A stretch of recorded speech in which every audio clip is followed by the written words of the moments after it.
Dako muna tayo mga idol sa Indonesian Basketball League, kung saan naglalaro si Justin Brownlee. Pelita Jaya versus Prawira Bandung. Kumusta mga idol? First quarter under 5 minutes, ipinasok si Justin Brownlee. Justin Brownlee first assist dito sa first quarter, na ipasok ng local player and 3 points.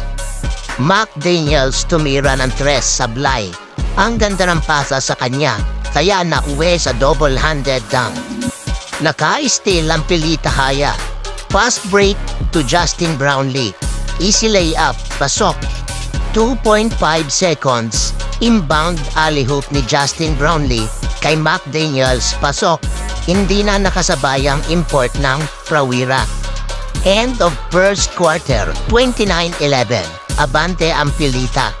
Second quarter, under 7 minutes, unang tira ni Justin Brownlee. Sablay, nakuha pa rin niya ang bola, pasok ang layup. Under 6 minutes, inilabas na si Justin Brownlee. End of second quarter, 51-33, abante pa rin ang Pelita Jaya. Third quarter, 6 minutes mark, ipinasok si Justin Brownlee. Malakas pa rin niyang maglaro si Mac Daniels. Unang tira sablay, pero nakuha pa rin niya ang follow-up na may kasama pang foul.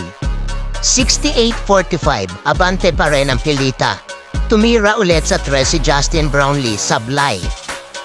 Justin Brownlee nag-try ulit makapuntos, pero sablay ang layup. Bago matapos ang third quarter, bumawi naman si Brownlee ng isang easy layup, galing sa pasa ng isa pang import. End of third quarter, 70-51. Abante ng 19 ang Pelita Jaya. Fourth and last quarter, under 5 minutes, ipinasok si Justin Brownlee. Sadyang maalat ngayon sa 3 si Justin Brownlee. Sablay ulit ang tira, pero naka-steal naman si Justin Brownlee. Ang ganda na sana ng ikot dito ni Justin Brownlee.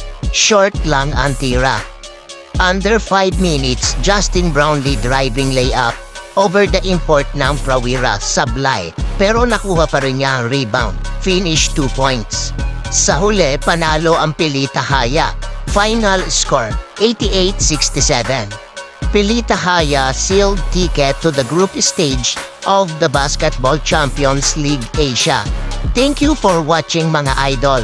Please subscribe, like, comment, and share.